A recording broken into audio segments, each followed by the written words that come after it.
السلام علیکم ورحمۃ اللہ۔ شیخ محترم، میرا سوال یہ ہے کہ یہ جو یہودی عورت اور عیسائی عورت سے شادی کی اجازت ہے، یہ قرآن پاک میں یا حدیث میں السلام ہے؟ علیکم ورحمۃ اللہ۔ ناصر بھائی، سوال ہے یہودی اور عیسائی عورت سے نکاح اور شادی کی اجازت ہے، یہ قرآن پاک میں ہے یا حدیث میں ہے؟ قرآن پاک میں ہے۔ المائدہ ہے، پارہ نمبر 6 ہے، آیت بھی غالباً 6 ہے، والمحصنات من الذین اوتوا الکتاب من قبلکم۔ لیکن یہ یاد رکھ لو، صرف اجازت نہیں ہے، اللہ سبحانہ تعالیٰ نے ساتھ میں یہ بھی بتایا ہے کہ آپ نے اپنے ایمان کی بھی حفاظت کرنی ہے۔ ایسا نہ ہو بندہ لمبی لمبی کالی کالی زلفوں میں گورے گورے چہرے کے جادو میں آ کر اپنا ایمان ہی چھوڑ بیٹھے، یا یہ کہ میں نے شادی تو کر لی، مجھے تو چسکا حاصل ہو گیا، جو میری نسل پیدا ہو وہ کہیں یہودی اور عیسائی نہ ہو جائے۔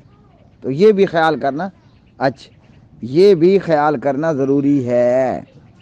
اور ایک عام آدمی جو ہے نا، عام آدمی، اس بیچارے کو خود دین کی معلومات نہیں ہوتی، تو اب اگر وہ یہودی عیسائی عورت سے شادی کرے گا تو اس کا کیا بنے گا، یا اس کی جو نسل ہے، اس کی اولاد ہے، اس کا کیا بنے گا؟ یا ایسا ہو کہ اس نے یہودی عیسائی عورت سے شادی کی اور اس کے بچے جو ہے وہ یہودیوں کے ملک میں یا عیسائیوں کے ملک میں یا اپنی یہودی ماں کے پاس پرورش پا رہے ہیں، تو کیا ہوگا؟ میرا اشارہ قیدی نمبر 804 کی طرف ہے۔ ہاں جی، اس قیدی نمبر 804 کو خود بیچارے کو دین کا علم نہیں ہے، یہ پاک پتن جاتا ہے اور وہاں جا کر سجدہ کرتا ہے اور کہتا ہے کہ میں نے تو ادب کے لیے سجدہ کیا ہے، اگر یہ اپنی بات میں سچا ہے تو بھی۔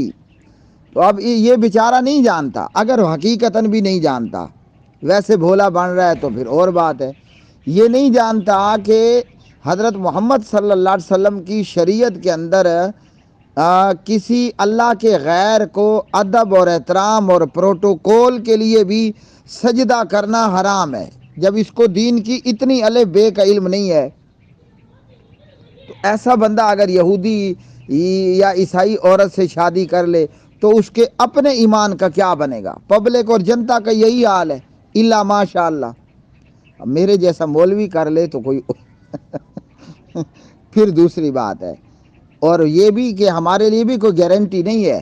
اللہ اکبر، کیا پتہ میں جس یہودی عورت سے شادی کروں اس کی لمبی لمبی کالی کالی زلفیں ہوں، بال ہوں، بالکل گورا گورا چٹا چٹا مکھڑا ہو، بھرا ہوا اس کا سینہ ہو، موٹی موٹی اس کی رانیں ہوں، اور میں دوسرے دن ان تمام کے جادو کا شکار ہو جاؤں، لمبے کالے بالوں کا، گورے گورے مکھڑے کا اور موٹی موٹی رانوں کا۔ یہ تین چیزیں، ایک چوتھی بھی ہے لیکن وہ میں نہیں کہہ رہا، ہیں جی۔ تو اگر میں دوسرے دن تیسرے دن ان چیزوں کا جادو میرے اوپر چڑھ جاتا ہے اور اللہ نہ کرے میں بے ایمان ہو جاتا ہوں، ایمان اسلام چھوڑ بیٹھتا ہوں، تو اسی آیت کے اندر اللہ سبحانہ و تعالیٰ نے یہ باتیں بھی بتائی ہیں، ان کا بھی خیال کرنا ضروری ہے۔ تو یہاں تو عالم کا اعتبار نہیں ہے، جاہل بیچارے کا کیا اعتبار ہوگا؟ ہم سب یہ جانتے ہیں کہ لمبے لمبے بال، کالی کالی گھنی زلفیں، گورا چٹا مکھڑا، بھرا بھرا سینہ، موٹی موٹی ران، ہیں جی، اور وہ پھر جو ہے ساتھ میں آپ کیا کہہ لیں کہ ایک پانی سے بھری ہوئی جھیل، ان تمام چیزوں کا اپنا ایک جادو ہے نا۔ تو یہ جادو اگر دولہے پر اثر کر گیا اور دولہا ہفتے بعد، سال بعد، 6 ماہ بعد ایمان سے ہاتھ دھو بیٹھا تو پھر کیا ہوگا؟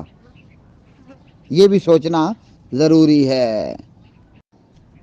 اور یہ میرے اپنے منہ کی بات نہیں ہے، المائدہ پارہ 6، ہاں جی، اور آیت نمبر 5 ہے، قرآن پاک کہہ رہا ہے وَمَن يَكْفُرْ بِالْإِيمَانِ، جو بندہ مرتد ہو گیا، فَقَدْ حَبِطَ عَمَلُهُ، اس کے اعمال سارے ضائع ہو جائیں گے، وَهُوَ فِي الْآخِرَةِ مِنَ الْخَاسِرِينَ، اور وہ آخرت میں نقصان اٹھانے والوں میں سے ہوگا۔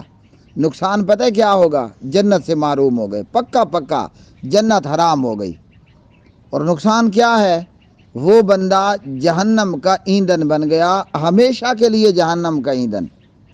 اللہ اکبر، اللہ اکبر۔ تو ان باتوں کو بھی ساتھ میں دماغ میں رکھنا ضروری ہے یہودی اور عیسائی عورت کے ساتھ شادی کرنے کی محض اجازت ہے، لیکن شادی کرنے والا دیکھے گا کہ کہیں میں خود ہفتے بعد بے ایمان تو نہیں ہو جاتا ہیں جی، اور یا یہ دیکھے گا کہ میری جو نسل پیدا ہوگی، اولاد تو ہوگی نا، تو اس اولاد کے ایمان کا کیا ہوگا۔ اللہ اکبر۔ ایک بچے کے لیے سب سے پہلی جو درسگاہ ہے، تربیت گاہ ہے، وہ پتہ کیا ہے؟ وہ ماں کی گود ہے۔ اب اگر ماں ایسی ہوئی کہ بد کردار ہے، بد فعال ہے، اور وہ اپنی یہودیت کے اوپر اتنی پکی ہے کہ اپنی اولاد کو بھی وہی تعلیم کرتی ہے، تو اس بات کی فکر کرنا بھی لازم ہے، ضروری ہے۔ صرف یہ نہیں دیکھا جاتا کہ جناب اس کے پاس ایک بھری ہوئی پانی کی جھیل ہے، ہم اس میں ڈبکیاں لگا لگا کر اپنا سیکس پورا کریں گے، صرف چسکا نہیں دیکھا جائے گا، اپنے ایمان کی حفاظت بھی لازم ہے۔ اور بھری ہوئی جھیل میں ڈبکیاں لگانے پر جو ہمیں اولاد حاصل ہوگی، اس اولاد کا اسلامی فیوچر وہ بھی اپنے سامنے مد نظر رکھنا ضروری ہے۔ جب بندے کی اپنے ایمان کی حالت یہ ہو، قیدی 804 کی طرح، اور اولاد کا یہ ہو کہ وہ یورپ میں پل رہی ہے جی، میں یہ ایک جنرلی بات کر رہا ہوں، لیکن چونکہ ہمارے سامنے قیدی نمبر 804 ایک مثال ہے، تو یہ اس مثال سے لوگوں کے دماغ میں بات اچھی طرح بیٹھ جائے گی۔ اولاد جو ہے وہ برطانیہ میں پرورش پا رہی ہے، اور آپ کا بھلا ہو ماں کے ساتھ ان کا ایک گہرا تعلق ہے، تو اس اولاد کا کیا ہوگا؟ جب ایک مسلمان گھر میں پیدا ہونے والے کا یہ حال ہے، ابا بھی مسلمان، اماں بھی مسلمان، اور اولاد کا حال یہ ہے کہ وہ کہتی ہے چور کے ہاتھ کاٹنا ظلم ہے۔ اللہ اکبر، اللہ اکبر۔ یہ کون ہے؟ جس نے امریکہ میں رہ کر تعلیم حاصل کی، تاریخ کے مطابق مجھے نہیں پتا، وہاں اس کا نام پنکی تھا غالباً۔ یہ نصرت بھٹو کی بیٹی ہے، ذوالفقار علی بھٹو کی بیٹی ہے، آصف علی زرداری کی بیگم محترمہ ہے، بلاول بھٹو زرداری کی اماں محترمہ ہے۔ سمجھ گئے؟ بی بی بے نظیر ہیں جی۔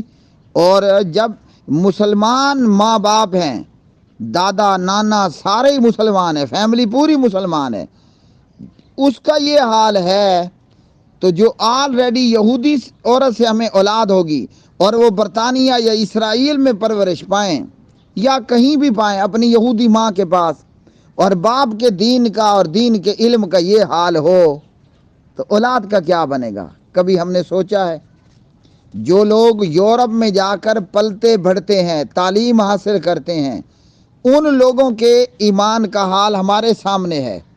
آپ بلاول جیسے لوگوں کو دیکھ لیں ہیں جی، یہ پتہ نہیں آکسفورڈ میں پڑھا ہے یا جہاں بھی پڑھا ہے، برطانیہ میں ہی اس نے ایک اپنا تعلیمی سلسلہ پورا کیا ہے۔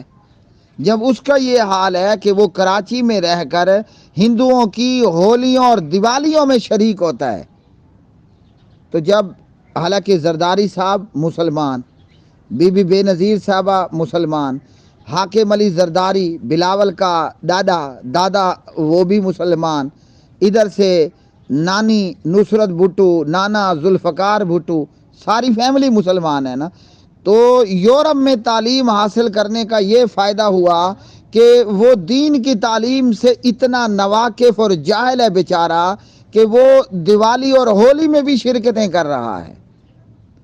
تو جس کی ماں ہی یہودی ہو اور باپ ماشاءاللہ دین کا اتنا علم رکھتا ہو، جیسے قیدی نمبر 804 ہے کہ قبروں کو سجدے کرنا اس کے ہاں روا ہے، اور وہ کہتا ہے میں نے تو ادب کے لیے کیا ہے، احتراماً میں نے سجدہ کیا۔ کوئی بتانے والا اس کو بتائے کہ پیارے نبی علیہ السلام نے فرمایا سجدہ لغیر اللہ حرام ہے۔ اگر میں کسی کو سجدے کا حکم دیتا اللہ کے غیر کے لیے، تو عورت کو کہتا کہ اپنے خاوند کو تو سجدہ کر، لیکن محمد الرسول اللہ صلی اللہ علیہ وسلم کی شریعت میں اللہ کے غیر کے لیے ہر قسم کا سجدہ حرام ہے۔ تو یہ صرف نہ دیکھا کرو کہ لمبی کالی زلفیں ہیں، بھرا ہوا سینہ ہے، موٹی رانیں ہیں، اور جھیل سیف الملوک۔